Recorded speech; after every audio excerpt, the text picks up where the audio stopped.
जिसमें कुछ चीज़ों के बगैर यह दुनिया कायम ही नहीं रह सकती और जिन चीज़ों को विज्ञान के तमाम विकास के बावजूद अभी तक फैक्ट्री में नहीं बनाया गया और शायद आगे भी नहीं बनाया जा सकेगा। और उन चीज़ों को लगभग वो चीज़ें फ्री में मिल रही हैं। लगभग मैं इसलिए कह रहा हूँ, कुछ चीज़ें तो बोतल बंद शुरू हो गई हैं। उन चीज़ों को कैसे बचाए रखें ताकि यह दुनिया बची रहे, भावी पीढ़ी बची रहे। हम लोगों ने तो अपनी ज़िंदगी कुछ हद तक गुजार ली, थोड़े बहुत बचे हुए हैं, लेकिन आने वाले जो लोग हैं उनके लिए दुनिया खूबसूरत दुनिया हो। दुनिया के तमाम देश यह कोशिश कर रहे हैं कि उन सब चीज़ों को बचाया जा सके। अपने यहाँ भगवान का जो कंसेप्ट है वो भगवान उन्हीं पंच तत्वों में है। क्षिति जल पावक गगन समीरा, पंच तत्व मिली बनी शरीरा। यानी कि ये 5 तत्व जो हैं, इनकी सुरक्षा, इनका संरक्षण, इनका संवर्धन, तीनों चीजें एक साथ चलनी चाहिए। दुनिया के मुल्क कहीं क्षेत्र के आधार पर, कहीं सब लोग मिल करके, कहीं यूनाइटेड नेशन के आधार पर यह कोशिश कर रहे हैं, लगातार जुटे हुए हैं कि इसको संभाला जाए। स्थिति बहुत बिगड़ गई है। उसी क्रम में एक G20 है। अपने मुल्क में पिछले साल से G20 का बहुत चल रहा है कि G20 की मीटिंग यहाँ हो रही है, G20 की मीटिंग वहाँ हो रही है। हम तो समझ जा रहे हैं G20, लेकिन जिस भावी पीढ़ी की हम बात कर रहे हैं, यानी स्टूडेंट्स और बाकी लोग, यानी कि आम आदमी तक इन सब चीज़ों को ले जाना और उनको कम्युनिकेट करना और यह समझाना कि इन चीज़ों की रक्षा की जिम्मेदारी सिर्फ और सिर्फ सरकार की नहीं है, पूरी सोसाइटी की है। और सोसाइटी जब तक नहीं जगेगी, सोसाइटी गलत को गलत और सही को सही नहीं कहेगी, चीज़ों को पकड़ेगी नहीं, तब तक बात बननी नहीं है। आज हम बात करेंगे G20 पर। G20 क्या है, G20 का मकसद क्या है, G20 की जरूरत क्या पड़ी, यूएन ने जो सस्टेनेबल डेवलपमेंट गोल बनाया उसका मतलब क्या है। इन सब चीज़ों को मिलाकर बात करें कैसे बच्चों के बीच में, स्टूडेंट्स के बीच में, जो भावी पीढ़ी हैं, भावी भारत निर्माता हैं, उनके बीच ले जाया जा रहा है। हमारे साथ इस बीच बहस के इस प्रोग्राम में पैनलिस्ट हैं नीरज कुमार सिन्हा जी, प्रिंसिपल हैं फिरायलाल स्कूल के। स्वागत है आपका, नमस्कार। हमारे साथ हैं समरजीत जाना जी, जो JVM श्यामली के प्रिंसिपल हैं। आपका भी स्वागत है, नमस्कार। हमारे साथ हैं डॉक्टर HS गुप्ता, आप कई बार रूबरू हो चुके हैं इनसे, पूर्व प्रधान मुख्य वन संरक्षक हैं, रहे हैं। हमारे साथ हैं MK सिन्हा जी, वो DAV कपिल देव कटरू के प्रिंसिपल हैं। आप सबका स्वागत है, सबको नमस्कार, सबको जो सभी को नमस्ते। नीरज जी, आप ही से मैं आरंभ करूं। आप समझ रहे हैं, लेकिन आप जिन बच्चों को बनाने का काम कर रहे हैं उनके बीच G20 क्या है, और हम अपने दर्शकों को बताना चाहें कि G20 क्या है, आप कैसे उनको समझाना चाहते हैं और आपके बच्चे किस तरह समझे और किस तरह समझाना चाहते हैं। हम लोग अपने इन बच्चों को ये बताना है कि जो हमें विरासत में मिला है, जो नेचर मिला है, उसको किस तरह से हम संरक्षण दे सकें। अपनी उन्नति तो करनी है, विज्ञान के तर्ज पर अपनी उन्नति तो करनी है, बट वो ऐसी उन्नति करनी है कि आगे जाके हम उसको रोके नहीं, आगे निरंतर बढ़ते रहें। जी। कुछ दशक पहले की बात है, जब हम लोग उतने ज्यादा उन्नत नहीं थे, तो हमारा जो वातावरण था, हमारा जो अगल बगल में जो भी माहौल था, वो बहुत सही था। चाहे वो जल हो, चाहे वो हरियाली हो, चाहे वो वायु हो। आज ये तीनों प्रदूषित हो चुका है। अगर हम बात करते हैं जल की, तो जल की संरक्षण अब हम लोग जान रहे हैं, बता रहे हैं, नहीं तो जल को कभी हम लोग इस तरह से समझे ही नहीं कि जल भी एक समय ऐसा आएगा कि खत्म हो जाएगा, विलुप्त हो जाएगा। रांची जैसे शहर में जहां जल की कभी कमी नहीं रही है, हमारे पास कोई नदी नहीं है सिवाय स्वर्ण रेखा के, आज ये स्थिति हो गई है कि बोरिंग करके भी आपको पानी नहीं मिल रहा है, क्योंकि हम लोगों ने जल को बहुत मिसयूज किया और इतना मिसयूज किया कि आज हमको बोतल में पानी पीना पड़ रहा है। इसी तरह से अगर हम बात करते हैं हरियाली की, ये रांची शहर किसी जमाने में बिहार का समर कैपिटल होता था, हरियाली प्रचुर थी। आज वो हरियाली खत्म होते जा रहा है और पूरा शहर कंक्रीट जंगल से पट गया है। बच्चों को, हम लोगों को अब इच्छा करता है कि अब थोड़ा हम लोग अच्छे हरे भरे वातावरण में जाएं, तो रांची शहर छोड़ के कुछ दूर जाना पड़ता है जहां अभी विकास उतना नहीं हुआ है। और सबको ये इच्छा है कि हम वो देखें। बात करते हैं एनर्जी, तीसरा जो सोर्स है बिजली। बच्चों के अंदर अभी तक ये भावना ही नहीं है कि बिजली को हम यूज इस तरह से करें कि जो बचा बिजली वो किसी और के काम आ जाए। तो ये सेंस ऑफ डेवलपमेंट जो G20 का मकसद था कि सस्टेनेबल डेवलपमेंट करें, यानी हम यूज तो करें, मिसयूज ना करें, इसके लिए हम लोग इन बच्चों के अंदर बहुत सारी एक्टिविटीज कराएं। और वो एक्टिविटीज हम लोग 8 अगस्त से लेकर 12 अगस्त तक कराएं, जिसमें सभी बच्चों के अंदर एक अवेयरनेस डालें कि हम अपने इस वातावरण को, इस पृथ्वी को कैसे फिर से हरा भरा कर सके और उन्नति की तरफ तो बढ़े। तो इन बच्चों को थोड़ा सा एक समझ में आया कि हाँ, हम यूज करें, मिसयूज ना करें। यही हम लोगों का मकसद था और इसके चलते हम लोग 5 दिन का प्रोग्राम किए, बहुत सारी एक्टिविटीज कराए। लगभग 35 से 40 स्कूल इसमें भाग लिए और 1200 से 1400 बच्चों ने भाग लिया और काफी लोग इसमें आए और इस पर काफी प्रकाश डाला गया। हाँ समरजीत जी, हाँ। अपने यहाँ जो ट्रेडिशनल तरीका रहा उस तरीके में फसल का वेस्ट किसान को, फसल का वेस्ट जानवर को और जानवर का वेस्ट खेत में, है ना, ये साइकिल चलता था और इस साइकिल से सारी चीजें ठीक रहती थी। पेड़ लगाना ही नहीं है, नदी की भी पूजा करनी है, पेड़ की भी पूजा करनी है, पेड़ की शादी भी करानी है बगान लगाकर। तो यह जो चीजें थीं जिनसे हम लोगों ने सीखा, हमारे बच्चों ने उससे नहीं सीखा। और उसमें यह भी था कि मोर अर्न एंड मोर कंज्यूम नहीं, खाओ सादा रहो सादा ताकि निभाए बाप दादा, यानी कि दूसरे के लिए भी छोड़ जाना है। यह जो चेंज आया, मुझे लगता है, मैं महसूस करता हूं ग्लोबलाइजेशन के बाद यह चेंज आया, मोर अर्न एंड मोर कंज्यूम। उससे एक तो मोर कंज्यूम करेंगे तो फैट बढ़ेगा और दूसरे का हिस्सा खा जाएंगे, बिल्कुल दोनों चीजें होंगी। इसको बच्चों के बीच कम्युनिकेट करने का कि जल जंगल जमीन ये जब तक है तब तक पृथ्वी है, ये खत्म हो जाएगा। तो ये कैसे आप लोग कम्युनिकेट कर रहे हैं? G20 को पहले बताइए, फिर उसके बाद बताइए।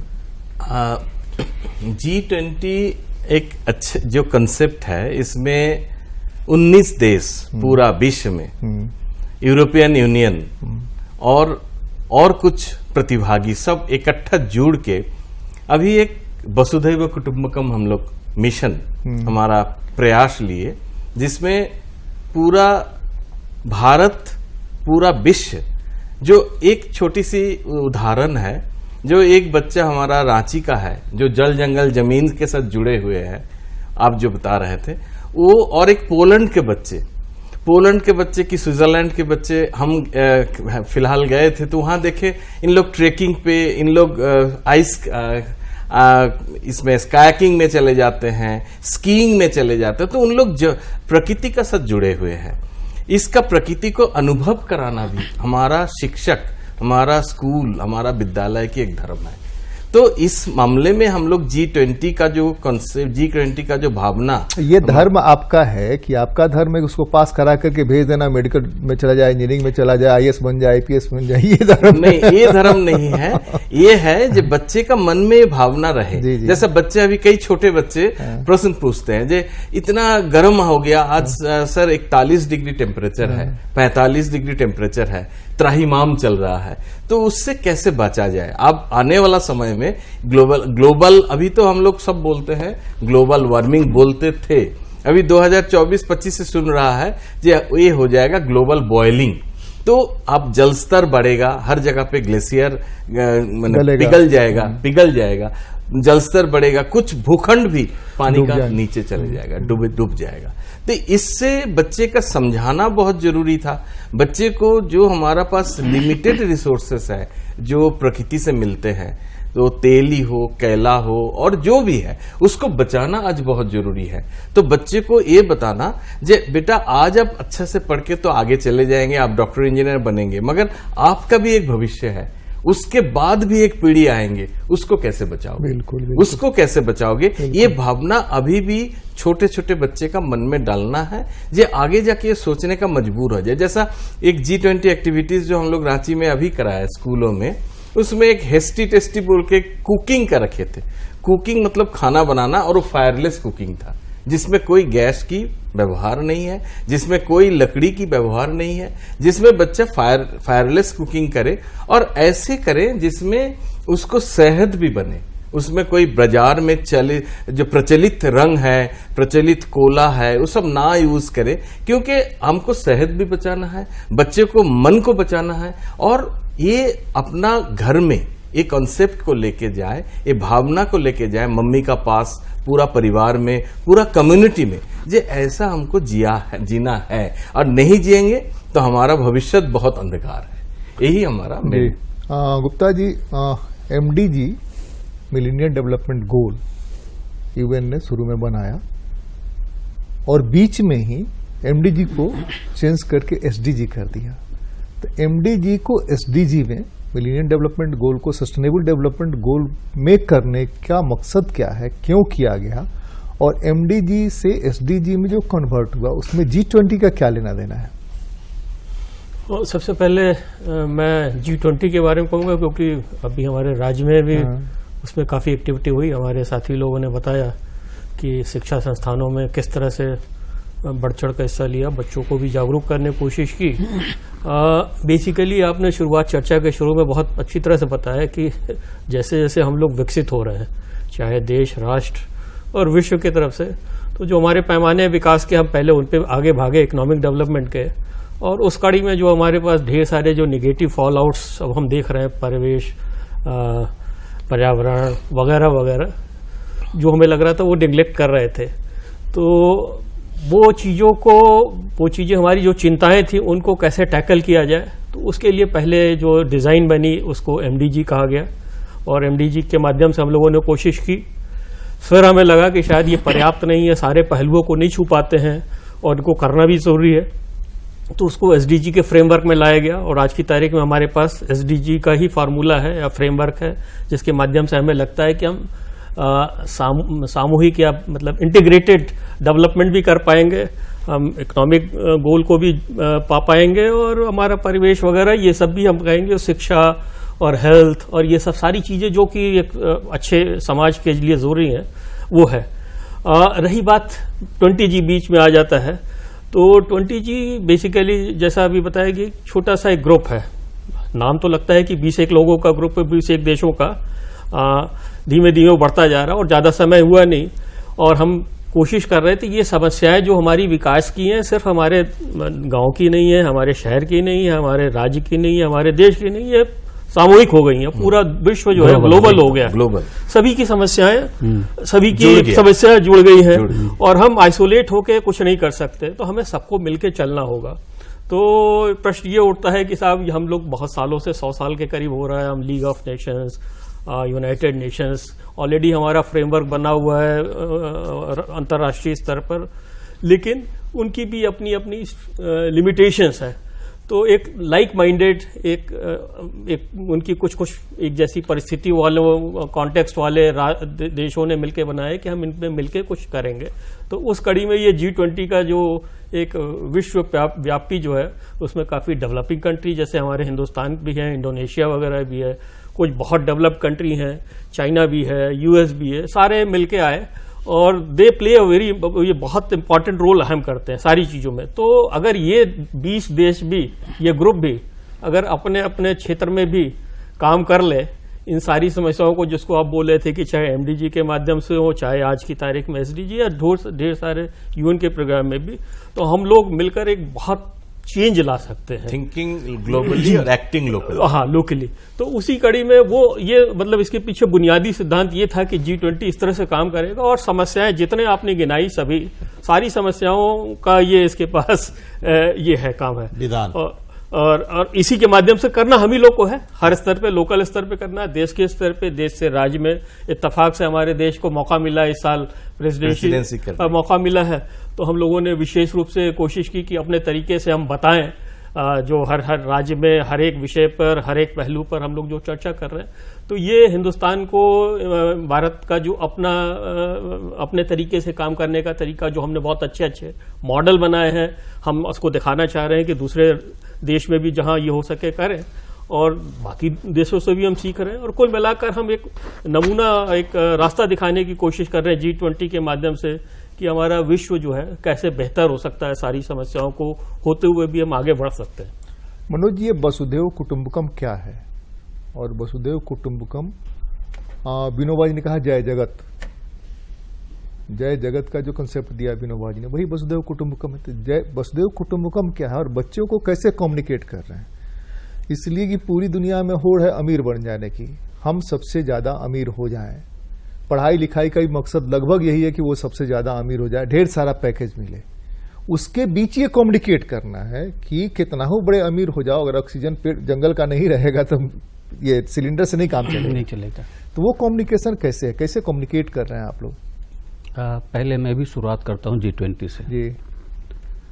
1990 में जब साउथ एशिया और साउथ ईस्ट एशिया में फाइनेंशियल क्राइसिस हुआ था, तब 1999 में G20 का फॉर्मेशन हुआ, जिसमें 19 कंट्रीज और एक यूरोपियन यूनियन है। कहने को तो ये सिर्फ 20 है, लेकिन पूरे पॉपुलेशन का 60% ये कवर करता है, 80% GDP कवर करता है, 70% ट्रेड कवर करता है। पहला G20 समिट USA में हुआ, लास्ट था ये इंडोनेशिया में। अभी 18th हमारा, भारत को सौभाग्य है कि हम 18 G20 का प्रेसिडेंसी मिला है, और इसका टर्म है 1 दिसंबर 2022 से 30 नवंबर 2023 तक। फाइनल जो समिट होना है वो सितंबर में प्रगति मैदान में मिनिस्ट्री ऑफ एक्सटर्नल अफेयर्स के अंतर्गत ये फाइनल समिट होना है, और ये लगभग 60 सिटीज में 200 से अधिक इसमें मीटिंग हुए। कहीं पर थिंकिंग पर, जैसे भोपाल में हुआ, बेंगलोर में क्लाइमेट चेंज पर हुआ, एनर्जी ट्रांजिशन पर हुआ, एजुकेशन का अपना चेन्नई में हुआ, कल्चर का ये खजुराहो में हुआ था। इसी तरह से सभी सिटी को किया गया, और इसका जो मुख्य उद्देश्य है कि सारे जो हमने थीम रखा है वसुधैव कुटुंबकम का, ग्लोबल सिटीजन का, और ये हमारा आज का नहीं है, बहुत पहले का ये विश्वास है, भारत की ये नीति है कि पूरा दुनिया एक सिटीजन है, और हम न सिर्फ एक है, पूरे ग्लोबल के हम सिटीजन हैं। और हम सब मिल करके, जैसा अभी बता रहे थे, जब तक सब मिल करके हम काम नहीं करेंगे, इस धरती को नहीं बचाएंगे, तो हम आगे आने वाली जनरेशन को सही चीज नहीं सौंप पाएंगे। विज्ञान तरक्की किया है हर फील्ड में, चाहे वो आप एग्रीकल्चर में ले लें, हेल्थ में ले लें, संचार में ले लें, कोई ऐसा फील्ड नहीं है, मेडिकल में ले लें, कोई ऐसा फील्ड नहीं है जहां साइंस एंड टेक्नोलॉजी नहीं किया। लेकिन आपने भी बताया कि इसके बावजूद साइंस आज तक एक बूंद ब्लड नहीं बना पाया। कुछ ऐसा प्रकृति का चीज है जो इंसान नहीं बना पाता है, और जब जब हम प्रकृति का दोहन करते हैं, प्रकृति को डिस्टर्ब करते हैं, तो प्रकृति अपने ढंग से बदला लेती है। और इसका इतिहास साक्षी है कि जब जब ऐसा हुआ, कहते हैं कि नेचर अपने आप को एडजस्ट कर लेता है। वर्तमान साक्षी है। हाँ। जो हिमालय में हो रहा है, जो उत्तराखंड में हो रहा है, जो चेन्नई में हो रहा है, जिस ढंग से राजस्थान में हो रहा है, वो तो वर्तमान साक्षी है, इतिहास तो है ही। जी, जंगल में सर कोई जीव मरता है, हजारों मरते रहता है, कहीं से गंध नहीं आती, क्योंकि प्रकृति का नियम है कि वैसे बैक्टीरिया पैदा होते हैं कि उसको नष्ट कर देता है। गिद्ध हुआ करते थे जो कि उसका सफाई कर लेते थे। हाँ, एक बार कहते हैं ना कि चाइना का कोई जो है टंकी वो फट गया समुद्र में, वो लगा कि पता नहीं कितने जानवर होंगे, ये होंगे, लेकिन प्रकृति का ऐसा नियम है कि कुछ ऐसा डेवलप किया, कुछ नहीं हुआ नुकसान। तो प्रकृति अपने आप को बैलेंस करती है और हम इंसान को भी चाहिए कि प्रकृति को साथ देना चाहिए और प्रकृति के साथ खिलवाड़ नहीं करनी चाहिए। हम तो जीतने में लगे हुए हैं कि हम प्रकृति हाँ जीतने पर लगे हुए, जी हाँ जीतने पर लगे हुए, और उसका असर दिख रहा है कि जिस तरह से अपने सुविधा के लिए प्लास्टिक है, पॉलीथीन का इस्तेमाल कर रहे हैं। आप किसी समुद्र के किनारे जाइए, थोड़ा सा बालू हटाइए, आपको प्लास्टिक का बोतल मिलेगा। सारे कचरा अपने घर से निकाल कर अगर हम सोचेंगे कि वो हम बाहर रख दें हो जाएगा, नहीं होगा। ये सिर्फ सरकार तक सीमित नहीं रहेगा, सरकार हम सब के साथ है, हम सब के लिए है सरकार, हम सब का सरकार है। तो हम अपना जिम्मेवारी कैसे निभाएं, इसके लिए G20 कहा। रही बात हमने स्कूलों में जो किया था G20 के तहत क्रिएटिविटी कनक्लेव का, इसके तहत हमने बच्चों को एक तो G20 के बारे में समझाना शुरू किया, बताया, कैसे जानकारी दिया। दूसरा ये है कि बच्चों के अंदर क्रिएटिविटी पैदा हो, to create new thing, to invent new thing, to discover new thing, to innovate new thing. जो एग्जिस्टिंग अभी हमारे पास है, साइंस है, टेक्नोलॉजी है, नेचर में जो भी है, उसके साथ कैसे रीचेंज करके, कैसे उसको कंबाइन कर करके हम नया चीज कैसे डेवलप कर सकते हैं। ये हमारा ये 5 दिन का जो 8 अगस्त से 12 अगस्त का था, जो हमारे सहोदिया कॉम्प्लेक्स के अंतर्गत ये हुआ, इस सब का उद्देश्य यह था कि रांची सिटी में सभी बच्चों के बीच G20 के बारे में ये सारे हो। करीब 10 हम लोग एक्टिविटी किए और इतने बढ़-चढ़ के हिस्सा लिए। हमने किया था आर्ट इंटीग्रेटेड लर्निंग, वो बड़े अच्छे अच्छे बच्चे ने प्रोजेक्ट बनाए, बच्चे अच्छे प्रोजेक्ट, और इससे कम से कम बच्चों को क्लियर हुआ कि कैसे आर्ट इंटीग्रेटेड को हम क्लासरूम टीचिंग एंड लर्निंग में यूज कर सकते हैं। प्रदीप जी, सॉरी नीरज जी, बच्चों को थीम आपने दिया कि बच्चों को आपने बता दिया कि तुमको कुछ करना है, थीम तुम खोजो, क्या हो सकता है? ये जो 9 जगह अलग अलग टॉपिक पे हुआ, उसके अंदर उनको खुद से घुसना था। हम लोग पूरी ओपननेस उनको दे दिए थे। लिमिटेशन ये दिए थे कि नेचर के नजदीक आपको जाना है। जैसे हमारे M.K. सिन्हा सर के आप जो बता रहे हैं, आपको लाख स्टूडेंट्स में से 1200 के आसपास लोग बच्चों को इन्वॉल्व किए, तो इन्वॉल्वमेंट का क्राइटेरिया क्या था? कैसे आपने सोचा कि ये बच्चे काम कर सकते हैं? ये हम लोग 2 कैटेगरी रखे थे जी। एक 6 to 8 के बच्चे थे और एक 9 to 12 के बच्चे थे, और उसके हिसाब से उनके लेवल पर जाकर हम लोग एक पॉइंट सेलेक्ट किए। जैसे हमने रहा कि हमें डिक्लेमेशन कराना है, तो हमने 9 to 12 के बच्चों को दे दिया कि भैया जो भी स्कूल डिक्लेमेशन कराना चाहता है, ये 9 to 12 के बच्चे इसमें भाग ले सकते हैं। जो कैरेक्टर पोर्ट्री करना था वो हम लोग सेलेक्ट कर लिए थे, अच्छे जो कैरेक्टर और थोड़ा पीछे चले जाते हैं। उसमें क्या था ना, हर स्कूल को एक इवेंट कोऑर्डिनेटर रखा गया। ओके। तो उस स्कूल में अपने लेवल पे इसमें आने का पहले अपने स्कूल का तरफ से बच्चों का सोच उन लोग सुने, बच्चे से कैसे करना है उससे थोड़ा सा उनको आइडिया, उनको विचार भावना लिए, और उसके बाद स्कूल उसको तय किया है जी ये बच्चा हमारा प्रतिनिधित्व करेगा, हमारा स्कूल को प्रतिनिधित्व करेगा। तो ये क्या हुआ जी, हम शायद 1243 बच्चों को किए जो हमारा कंपटीशन में आए। इनडायरेक्टली में बहुत सारे बच्चे परकुलेट किया, करीब उनसे सेलेक्ट किया हम लोगों ने। 12,000 बच्चों में परकुलेट हुआ जी, क्योंकि हर स्कूल में पोर्ट्रे हुआ, हर स्कूल में पेंटिंग एक्टिविटी हुआ। फिर उन लोग उनसे जो अच्छे सबसे अच्छे हैं वो उसको हम लोग रिप्रेजेंट करते। हमारा मेन मकसद ये था जो बच्चे को सोचने के लिए मजबूर करना, बस जे आपका भी उत्तरदायित्व है, आपको ये पृथ्वी को बचाना है, जहां से हम लोग जन्म लिए, जहां का कोख से हम लोग जन्म लिए, उसको बचाने का उत्तरदायित्व हम ही लोगों का कंधों पे है। अब उसमें भारत की बच्चे और स्विट्जरलैंड की बच्चे, पोलैंड की बच्चे, US की बच्चे, कोई फर्क नहीं है, सब जगह एक जगह है। यही हमारा मेन मकसद था, जो हम लोग करीब 45-47 स्कूल में किया, और हर बच्चों में ये परकुलेट हुआ। सिर्फ ये भी नहीं, हम लोग बताया जो आप लोग घर में जाके बोलो, घर में जाके आपको उनसे सलाह लो जो कैसे कर सकते हैं, इसको हमको आइडिया दीजिए, मम्मी हमको आइडिया दीजिए। तो इसमें क्या हुआ, एक कम्युनिटी में, अपना घर में, अपना परिजन में इसको भी विस्तार हुआ, जिसको सोचना। 2 चीजें गांधी जी की हम कोट कर रहे हैं जी, उससे बात को आगे ले चलेंगे। एक तो गांधी जी ने कहा कि धर्म हम व्यापक अर्थ में, गांधी जी ने व्यापक अर्थ में कहा था, धर्म के बगैर राजनीति और धर्म के बगैर विज्ञान वो हमेशा राक्षस का रूप काम करेगा।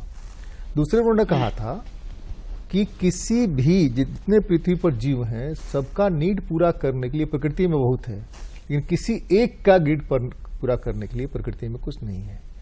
ये जो है ये समाज से एक सिरे से गायब है, नए सिरे से इसको स्थापित करना है। इस स्थापित करने में बच्चों को प्रोजेक्ट बनाना है। आपने कहा प्रोजेक्ट बना दिया, लेकिन वो कम्युनिकेट कितना हो रहा है, रिसीव कितना कर रहा है, इसके मॉनिटर कैसे करते हैं? तो जैसे सर ने कहा ना कि ये जो प्रोजेक्ट हम लोग सोचे जो G20 का करा, ये स्कूल को तो दे दिया गया, कोऑर्डिनेटर वहां पे थे, वो पूरे स्कूल में इसको फ्लेयर किए। अब जैसे बात हुई, सर ने कहा इकोनॉमिक डेवलपमेंट से सस्टेनेबल डेवलपमेंट में जा रहे हैं, तो हम लोग जितने भी 7 या 10 प्रोग्राम रखे ना, उसमें ऐसा कोई भी चीज यूज नहीं किए जो एनवायरनमेंट को डैमेज कर सकता है। तो एक मैसेज तो चला ही गया कि हम बहुत दोहन कर चुके हैं, अब हमको इससे बचना है, अपने पृथ्वी को बचाना। तो जैसे हम आपको बता रहे थे कि हम लोग एक कॉस्मोस शो किए, कॉस्मोस शो ऐसा शो किए जिसमें कैटवॉक हुआ, बट बच्चों ने कोई भी ऐसा चीज यूज नहीं किया जो पुरानी बेकार चीज है उसको वो पहन के आए। कोई ट्रेडिशनल म्यूजिक नहीं बजा, वो बाल्टी स्कूल और उसके गाइड ने स्कूल और उसके गाइड ने बच्चों की कितनी मदद की, या बच्चों ने स्वयं सारा कुछ किया? नहीं, बच्चे खुद से किए, बट मॉनिटर्ड किए उनके जो गाइड थे।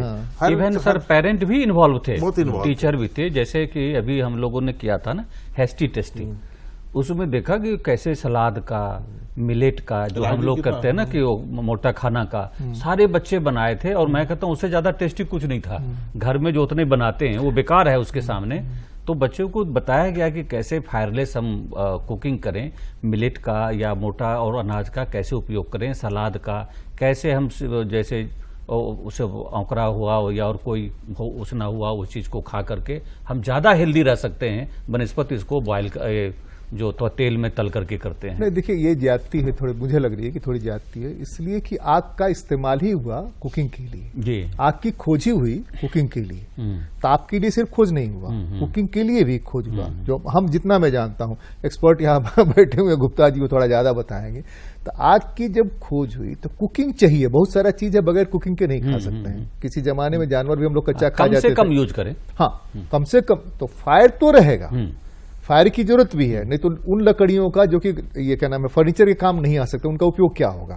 बहुत सारी चीजें हैं। हमको कार्बन कोयला चाहिए किसी इस्तेमाल करने के लिए, वो कहाँ से आएगा? नहीं, इसमें सोलर वहां पर था सर, हम समझ रहे हैं, अपने स्टेशन पर था, फायर नहीं यूज करना, बॉयल करके लाए थे बच्चे। नहीं, वो ठीक है। हम कह रहे हैं कि उसमें उन चीजों को सस्टेनेबिलिटी के हद तक हम ये कह रहे हैं उन्होंने किया। जैसे अपने यहाँ उपवास है, बहुत सारे उपवास करने पड़ते हैं। मुस्लिम धर्म में रोजा चलता है, जैन धर्म में भी है, ईसाई धर्म में भी है। उपवास है, उपवास के पीछे कारण है, उपवास के पीछे भगवान कम सिर्फ नहीं है, उपवास के पीछे स्वास्थ्य एक बड़ा कारण है। जो सेलिएट फीचर है वो किसी को, बहुत कम लोगों को पता है कि इस उपवास से आपका शरीर भी स्वस्थ रहेगा, और जब शरीर स्वस्थ रहेगा तभी भगवान को आप ठीक से याद कर पाएंगे। जी हाँ, जी है ना, मन चंगा तो कटौती में गंगा, है ना। हम ये कर रहे हैं, भोजन कर, ये राम को भज रहे हैं और भोजन पर ध्यान है कि भोजन कहाँ से मिलेगा, तो वो नहीं होगा। भोजन और भजन के साथ में भोजन बढ़िया होगा, शरीर स्वस्थ रहेगा, मन स्वस्थ रहेगा, तो बढ़िया से हम भजन कर सकेंगे। हाँ, ये समझ लीजिए। एक चीज हम एक मॉडल का बात करेंगे, अभी बच्चों ने बनाया था, हम पूछे थे उनको तो ये बनाए थे क्या ना, पृथ्वी का नीचे, बोले सर ऐसा है 2050 साल ऐसा होगा जो हमारा तापमात्रा जो है, टेम्परेचर 50 डिग्री से ऊपर चले जाएंगे, तो हम लोग पृथ्वी का ऊपर फेज में रहने का लायक नहीं होगा। तो वो एक छोटा सा नीचे खनन किया, करके पूरा अंदर अंदर बनाया, और ऊपर में पूरा माने पेड़ पौधे से एकदम हरा कर दिए।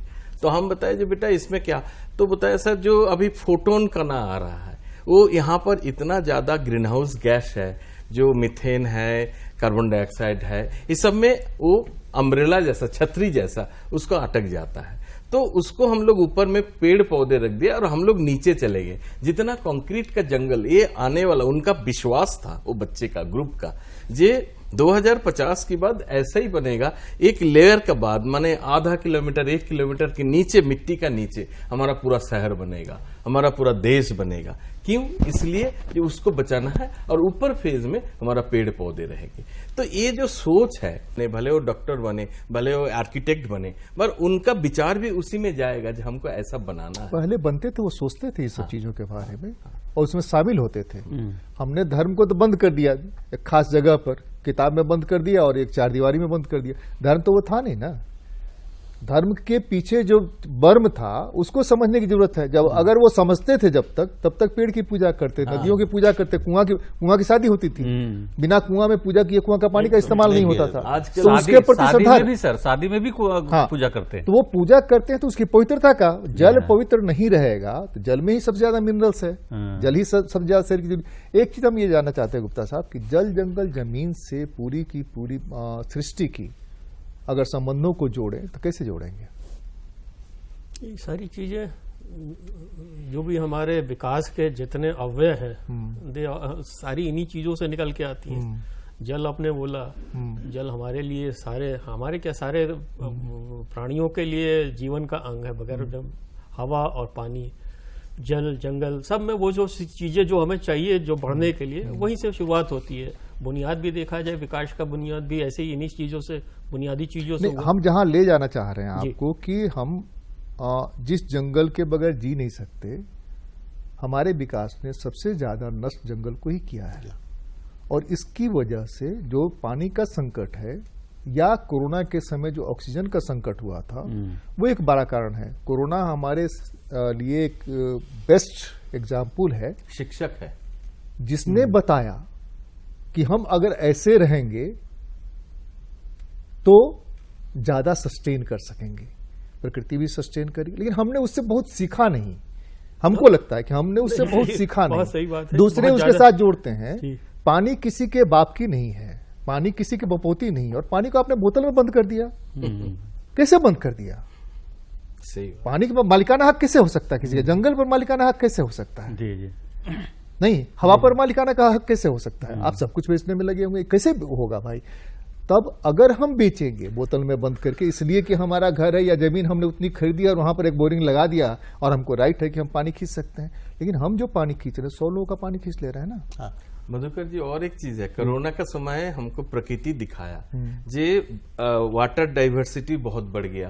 अच्छा, जो हमारा एनिमल डाइवर्सिटी, प्राणी पक्षी चिड़ियों, उनका पॉपुलेशन बढ़ गया है, उनको एकदम नजदीक आ गया। जो समंदर में देखे हैं, ऑलिव रिडले का जो फैमिली है वो बढ़ गया। नहीं, यहाँ रांची में सर, रांची में चिड़िया 4 बजे चहचहाने लगी। उस समय बिल्कुल शांत था, प्रदूषण कम हो गया। देखिए ना, इस शहर में, रांची में लगभग सभी मोहल्लों से गौरैया गायब है। गौरैया गायब है, जी हाँ। छोटा वाला कहाँ दिख रहा है वो? कहाँ हम कोई सोच रहा है कि गौरैया क्यों गायब हो गई? गिद्ध गायब है, गिद्ध बचाओ प्रोजेक्ट चलाना पड़ रहा है। क्यों गायब हो गया गिद्ध? अब वो प्लास्टिक पर जाएगा, कहां से प्लास्टिक आया? गुप्ता जी जी। नहीं, बात ये है, बात हमारी शुरुआत हुई थी, हमने ढेर सारी एक्टिविटी देखी जो स्कूलों के माध्यम से, जो हमारे स्कूलों के माध्यम से जो हमारे भविष्य के नागरिक हैं, जी जी, उनके लिए सारी बात हो रही थी। मेरा कहना है कि हम इसको संक्षेप में करें या सिंपल तरीके से। गौरैया नहीं होगा, गिद्ध नहीं होगा तो क्या होगा? हम उस पर आ रहे हैं। मेरा कहना है पहले उस पर बात कर लें कि समस्या हमारी बहुत गंभीर है, और गंभीर इसलिए है कि हमने बहुत एम्बिशियस अपना विकास का वो रख रखा है कि हमको सबको ये चीज चाहिए, सब लोग लगे हुए हैं। और हमारी जो सामर्थ्य, जो हमारे लिमिट है, रिसोर्सेज है, संसाधन है, वो बड़े लिमिटेड ऐसी पृथ्वी पे है। जंगल हो, जमीन हो, पानी हो, जो भी है सब लिमिटेड है, मिनरल है, सारा है। तो इट इज एक्सेसिव, जो बिल्कुल कोई ज्यादा ले रहा है, कम ले रहा है। तो इस चीजों का एक होता है कि आपने जो पुराने हमारी परंपराओं, दस्तूर, रीति रिवाज की बात हुई, वो समाज उनको पहले अपने तरीके से कंट्रोल में रखता था, रेगुलेट करता था। फिर आपने बोला कि धीमे धीमे हमारा समाज का बंधन जो है धीमे धीमे कमजोर होने लगा, हम बिल्कुल स्वेच्छाचारी होते गए, और फिर हमने सोचा कि शायद हमारी जो सरकारें वही रेगुलेट करें। फिर हमें लगा कि सरकारें भी बिल्कुल धीमी पड़ गई, तो हमें लगा कि शायद अंतर्राष्ट्रीय स्तर पे कोई हम संस्था बना ले, उससे करें। हमने यूएन देखा, वो वगैरह देखा। अभी हम G20 की बात कर रहे हैं, जिसके माध्यम से शायद हम लोगों को एक बार फिर इन पर चर्चा करने का मौका मिला, और जिसकी बुनियाद हुई थी कि जैसा बताया गया कि अभी ज़्यादा साल पहले नहीं, फाइनेंशियल क्राइसिस थी। फाइनेंशियल क्राइसिस यानी कि हम हर कंट्री, मतलब कंट्री भी ऐसा है, व्यक्तिगत रूप से तो हम होते ही, जो हमारे समाज में ये रहा है कि हम जो पैसा मिलता था, हमारी जो साधन होती थी, आय होती थी, उसी में हम खर्चा करते थे। हमारे यहाँ कभी हिंदुस्तान में ये नहीं देखा गया कि हमारी आय 4 रुपए और हम 5 रुपए खर्च करें। ये बहुत हे दृष्टि से देखा जाता था।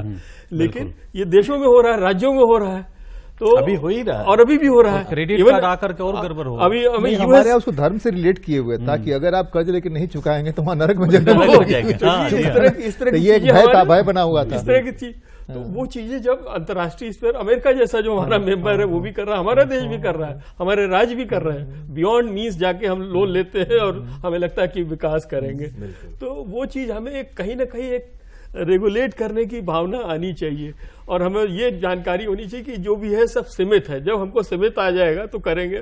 और अभी थोड़ा सा जो व्यक्तिवादी जो हमारा समाज जो चल रहा है, थोड़ा सा हमें मिलके आगे समाज को हमें सोचना चाहिए कि सब लोग मिले जुले हैं, सबकी पूछ और एक दूसरे ने पकड़ रखी है, कोई डूबेगा तो सब डूबेंगे। तो ये चीज अगर समझ में आएगी तो शायद अच्छा होगा। और मुझे बड़ा अच्छा लगा कि जो स्कूल के माध्यम से इतने किए हैं बच्चों ने अपने क्रिएटिव तरीके से की, ये इनके बीच में इनग्रेन किया जा रहा है और आगे बढ़ेंगे इस तरह से।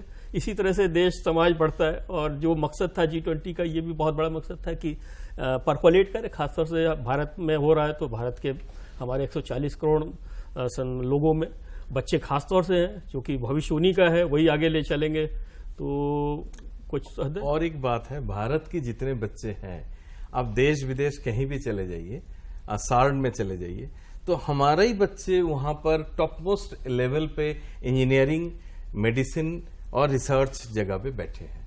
तो उन बच्चों, अभी इस बच्चों को हम लोग ये समझ रहे हैं और 25 साल और 20 साल बाद यही बच्चे जाएंगे उधर, तो उन बच्चे का मन में ये चीज प्रोषित कर दिया जाए कि आपको बचाना है, आपको सस्टेनेबल डेवलपमेंट का ही सोचना है, आपको धरती को बचाना है।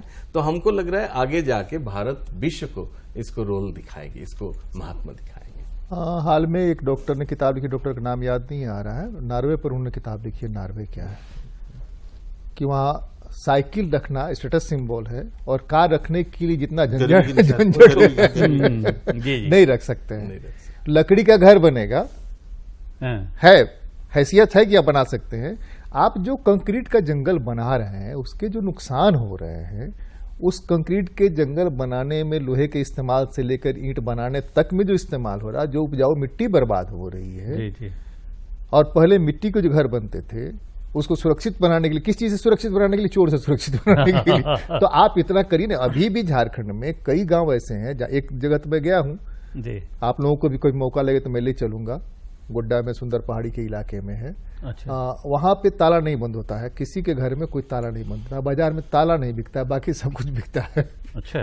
तो हम विकास किसके लिए चाहते हैं? ताले के लिए विकास चाहते हैं या विकास के लिए ताला चाहते हैं? ये हमको तय करना पड़ेगा ना भाई। जी हाँ। नहीं, एकदम। यानी कि एक गरीब रहेगा, भूखा रहेगा, तो जब तक भूखा इंसान रहेगा धरती पर तूफान रहेगा। वो सीधी और सिंपल सी बात है। नहीं, बिल्कुल।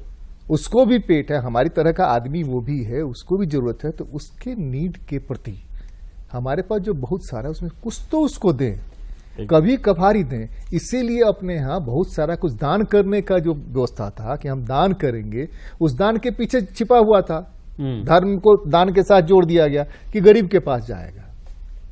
नहीं, और अपने यहाँ एक कमाल का चीज था कि जितने ज्ञानी होते थे सब गरीब होते थे। जितने ज्ञानी होते थे सब भगवा पहन के रहते थे, मैंने ये लंगोट पहन कर रहते थे और वो सेवा करते थे। जी। ज्ञान हुआ, चले गए। राजाओं के बारे में कहा गया कि राजा एक खास उम्र तक राज करने के बाद में संन्यास ले लेगा और चला जाएगा। वानप्रस्थ। क्यों वानप्रस्थ जाएगा? कारण होगा ना कुछ।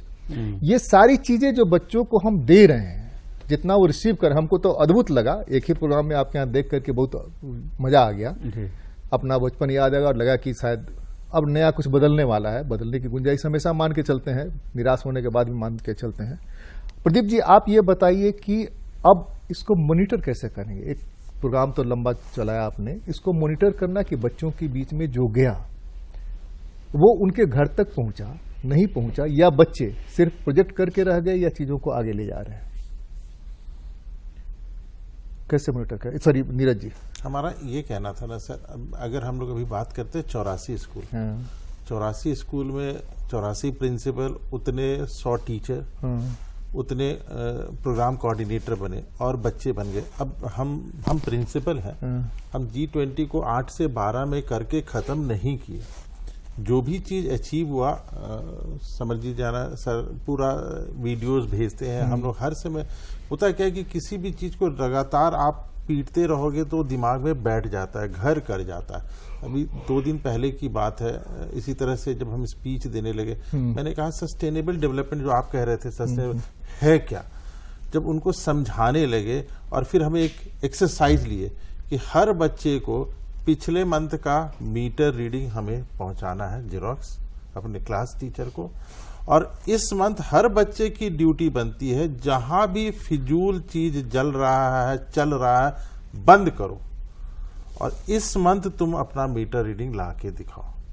मैंने कहा अगर 20% भी तुम बचा दिए तो तुम्हारा इनरिचमेंट में 5 नंबर हम दे देंगे। देखिए बच्चों को कुछ ना कुछ प्रोत्साहन दिखेगा तो वो करेंगे। तो एक क्लास में 40 बच्चा है, टीचर ने सबका मीटर रिपोर्ट ले लिया और अब वेट कर रहे हैं कि आने वाले 3 तारीख को क्या आएगा। हमें उम्मीद है उस 40 में अगर 20 बच्चा भी 20% भी कम कर दिया तो उस पेरेंट के अंदर, उस परिवार के अंदर आएगा कि अगर हम बिजली बचा रहे हैं तो हम मैस से उठ के हम और हमारे में जा रहे हैं, किसी दूसरे को तो वो बिजली मिल रहा है। इसी तरह से जो पानी की आप बात कर रहे हो, अब इस पर हम लोग को बहुत गहन अध्ययन करना है। ये हेमा मालिनी हम लोग को पानी कैंट का पिला दी, 55 TDS करके पिला दी। स्वास्थ्य विभाग कहता है 100 से नीचे TDS आपको पीना नहीं चाहिए, आपकी इम्यूनिटी सिस्टम खराब हो गई है। लेकिन वो तो सब लोग लगा रहे, बिना उसकी जिंदा ही नहीं रह रहे क्योंकि अब आदत हो गया मीठा पानी पीने का, जबकि वो कितना जहर है हमारे लिए। तो अब बच्चों को हमने काउंसिल करना चालू किया कि जो पुराना कैंडल वाला फिल्टर था वो मच बेटर था। सर हम HEC एरिया से आते हैं, अपने डैम का पानी का TDS 55 है। हमारे क्षेत्र में तो आपको RO लगाने का जरूरत नहीं है, लेकिन मार्केटिंग बिजनेस आजकल इतना पनप गया है कि वो टकलों को भी वो कंघी बेच के। नहीं, दूसरा भी कारण है ना, एक तो सप्लाई वाटर जो है ना, सप्लाई वाटर के साथ एक झंझट ये है कि कई जगह वो नालियों से होकर गुजरता है। अगर थोड़ा सा भी कहीं छेद हो जाता है तो इतना सारा बैक्टीरिया आ जाता है कि उसके लिए आपको मस्ट है।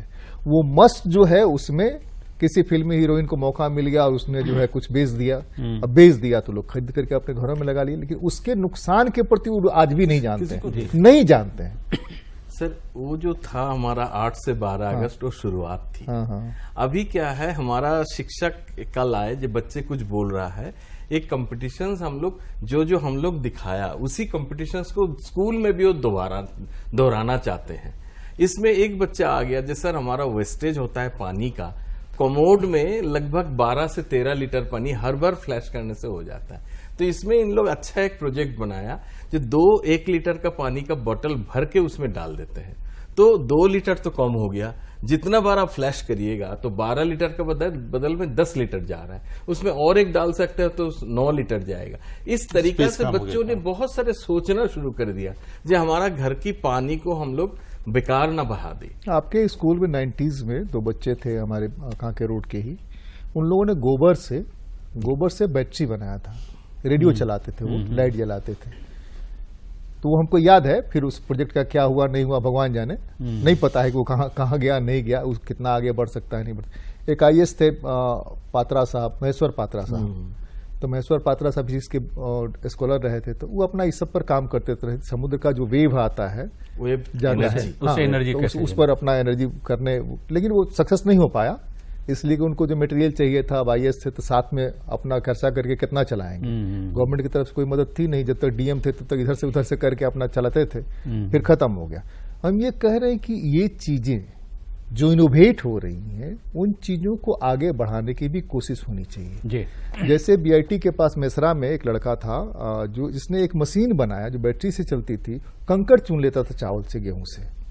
सर इसमें मेरा योजना ने छापा, उसको पुरस्कार मिला, लेकिन वो मशीन का क्या हुआ आज तक पता नहीं चला। सर इसमें मेरा यही कहना है जी। जे हम लोग पेटेंट और इसको इनोवेशंस में मत जाए। हाँ। हम लोग ये दिमाग विचार में जो हमको पानी बचाना है। अब ये पेटेंट जो है, कोई एक अच्छा पेटेंट बना लिया, कौशल विकास में है, बहुत सारे पोर्टल है, उसमें चले, उसमें अपना नाम तो होगा, बस। पर वो नाम में सीमित नहीं रहना, इसको घर घर में पहुंचाना है। असल चीज मकसद वही कम यूज करना है, बिजली कम यूज करना है, प्राकृतिक संपदा जो है उसको बहुत नियमित रूप में, बहुत सुचारू रूप में उसको व्यवहार करना है। ये चीज ज्यादा हम लोग जब भी शिक्षक जो है, हम लोग इसी में ध्यान दे रहा है, क्योंकि एक बच्चा बहुत अच्छा मॉडल बनाया, उसको पेटेंट हो गया, उसको बहुत शाबाशी मिला, वो हमारा मकसद नहीं है। हमारा मकसद ये है जो उसको घर घर में पहुंचाना है। पहले नदी में लोग स्नान करने जाते, साबुन लेके कोई नहीं जाता, ना कोई नहीं जाता है ना। और अब भी वो कल्चर आ गया है। अब भी हम अपने एचईसी डैम एरिया में, सिन्हा सर बताएंगे, संडे के संडे करीब 15-17 लोग हैं, ये लोग अपने गाड़ी से जाते हैं और सिर्फ लोअर पहन के वहाँ मिट्टी लेके जाते हैं, पूरा मिट्टी लगाकर, जैसे लोग आजकल मुल्तानी मिट्टी बिकने लगा है, उससे जो बाल साफ होता था मुल्तानी मिट्टी से, कोई शैम्पू काम नहीं करेगा। पूरा मिट्टी लगा के वो लोग उसी धूप में सुखाएगा और फिर उस पानी में जाके नहाएगा। तो देखिए, अब नेचर के करीब अब सबको जाने का इच्छा है, बट ये जो यंग जनरेशन, आप विश्वास करो सर, हम अपने स्कूल में, अगर मेरे पास 1200 बच्चा, मैंने अगर उसको ये समझा दिया कि तुम्हें वैसा कोई भी चीज नहीं खाना है जो प्लास्टिक में आता है, तो कुछ तो प्लास्टिक बचा।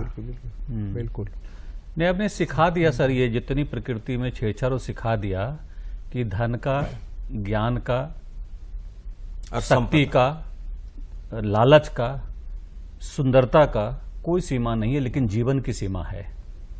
ये हमें सब बच्चों को सीखना चाहिए। और जैसे कलाम साहब कहे ना कि when there is righteousness in the heart there is beauty in the character. बिल्कुल। When there is beauty in the character there is harmony in the home. When there is harmony in the home there is order in the nation. When there is order in the nation there is peace in the world. इस पर हम लोगों को चलना पड़ेगा पूरे world को ये करने के लिए, और बच्चों में ये ज्ञान भरने के लिए कि इनसे ऊपर उठ करके हमें जीवन को कैसे करना है। और सबसे ज्यादा हडल आज के दुनिया में अगर कोई है तो वो है सर हमारा कंफर्ट जोन। उस कंफर्ट जोन से जब हम बाहर आएंगे तभी हम जीवन में सक्सेस हो पाएंगे। और आज तो जमाना है कि यदि आपके अंदर कॉम्पिटेंसी है, स्किल है, तो दुनिया स्वागत करेगा, नहीं है तो घर वाले भी नहीं पूछेंगे। इसलिए इन सभी सब का यही है दिमाग में कि बच्चों की थिंकिंग एबिलिटी को बढ़ाना है, क्रिएटिविटी को बढ़ाना है, उनके अंदर ये भाव पैदा करना है कि वो नेचर से प्यार करे, जो शुद्ध चीज है उसको यूज करे, और जो इस कंफर्ट से बाहर आकर के समाज, देश और पूरे ग्लोबल के बारे में सोचे।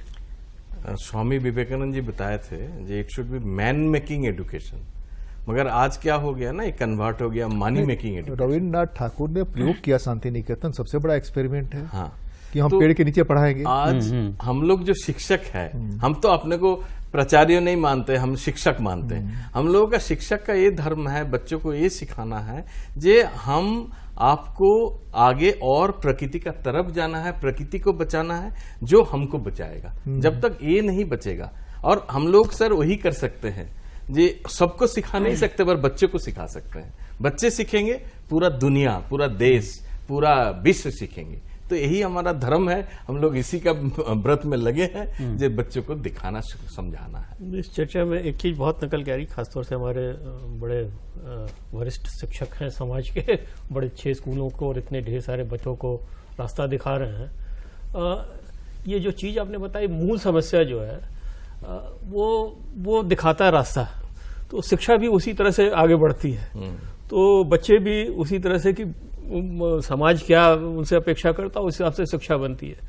तो ये प्रयास होता रहता है कि कैसे शिक्षा हो। बड़े बड़े लोगों के नाम लिए गए, हर एक ने कोशिश की कि कैसे हम समाज को बढ़ाएं, लेकिन स्थिति ये है कि हम जब तक सामाजिक नहीं होंगे, और एक चीज जो आपने बोला कि एक हम धर्म की बात करें या जिसको थोड़ा बहुत एथिक भी बोले या मॉरलिटी थोड़ी बिल्कुल, वो भी अगर एक अंश रहेगा तो हम विदाउट एथिक और मॉरलिटी और सारे हमारे ज्ञान और स्किल जो है कुछ नहीं बढ़ सकते, कहीं भी नहीं बढ़ सकते। अभी हम बात कर रहे थे कि हमारे बच्चे, हमारे लोग बहुत विदेशों में भी जा रहे हैं, तो दे माइट उनमें कुछ न कुछ एथिक्स और मॉरलिटी थोड़ी बहुत रही है, और हमें कोशिश करनी चाहिए कि उस पर भी हमें उतना ही जोर दें और सामाजिक बन के रहें, तभी आगे बढ़ सकते हैं। और साइंस एंड टेक्नोलॉजी तो अपनी जगह है ही, वो तो रहेगी, उसका बढ़ता रहेगा, लेकिन इन दोनों का कॉम्बिनेशन जो हमारे समाज में, हिंदुस्तान के समाज में जो पुराना रहा है, विश्व गुरु जिसके बारे में हम लोग कहते रहे हैं, वो हमारा बहुत यूनिक रहा है। तो शायद उन दोनों को मिलाकर हमें आगे करने की जरूरत है। और ये पूरी व्यवस्था में, हम शिक्षा व्यवस्था की नहीं बात करें, सारी व्यवस्था में ये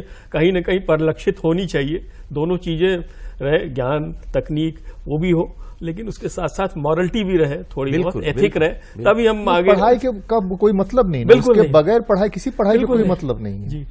आप अगर रोबोट बना दीजिएगा, रोबोट में तो एक ही चीज नहीं ना है, और वो है कि उसको एथिक्स नहीं पता, लेकिन उसमें फीड कर दी तो एथिक्स भी उसमें आ जाएगा। हम ये तो कर आप ये कहिएगा ना सर, जो हम लोग पिछले 2 दशक से इंजीनियर और डॉक्टर बना रहे हैं, उसके पास एथिक्स नहीं है। वो ज्ञान ले लिया, वो किसी लेवल पे पहुंच गया, वो धन संचय किया। जब ये कोरोना आया तब सबको समझ में आया कि सिलेंडर हमको ऑक्सीजन का चाहिए, पानी हमको बोतल में चाहिए। तो अब इन बच्चों को ये चीज हम लोग कूट कूट के भर रहे हैं कि ज्ञान लो, ज्ञानी बनो, आविष्कार करो, बट समाज के साथ जुड़े रहो। वही सस्टेनेबल डेवलपमेंट कह रहा है कि हम लोग को इसी पर करना है जिससे कि समाज की भलाई हो। आज सर आप किसी छोटे से, छोटा सा कहीं पानी भी, हम लोग यहीं से रांची से पढ़े लिखे सर, पिस्का नगरी में जो स्वर्णरेखा नदी है, एक पेड़ के नीचे से उसका जन्म है, और वहां का पानी हम लोग उठा के पी लेते थे। आपका कोई आदमी पिएगा? अब उसी रास्ते पर आने पड़ेगा लास्ट में, जो कि कहते हैं ना, विद्या से विनम्रता, विनम्रता से योग्यता, योग्यता से धन अर्जित करना, धन से धर्म का काम करना, और धर्म से आनंद की अनुभूति प्राप्त करना। इसी पर हम सबको आना पड़ेगा, तभी हमारा प्रकृति और हमारा आने वाली पीढ़ी सुरक्षित होंगे। हम तो 2 की तलाश बहुत लंबे समय से कर रहे हैं। दोनों आपने थीम बताया, एक शांति कहाँ है, बंदूक लेके हम शांति को खोज रहे हैं जी, और दूसरे जी जी जी बंदूक से शांति नहीं हो सकती, शांति की हम तलाश कर रहे हैं। और धर्म का मर्म अगर नहीं समझे तो फिर कोई मायने कोई मतलब मायने नहीं, नहीं, कोई मायने सब कुछ मतलब बेकार। तो आज की चर्चा में हमने यह जाना और यह समझा कि हमको प्रकृति के साथ ही जीवन जीना है, और हमको जो भी कमाते हैं वह अपने बच्चों के लिए छोड़ जाते हैं, ज्यादा से ज्यादा छोड़ जाते हैं। बच्चों के लिए अगर आप धन छोड़ गए तो कहते हैं कि पूत कपूत तब धन का है, पूत सपूत तब धन का है। तो अगर आप उसके लिए प्रकृति छोड़ गए, जहां वो सांस ले सके, जहां वो पानी पी सके बगैर छाने, बगैर फिल्टर किए, जहां वह बगैर सोचे, बगैर किसी कहे कि बंदूक लेकर के शांति की तलाश नहीं करनी है, शांति वहां है और आनंद इसी में है।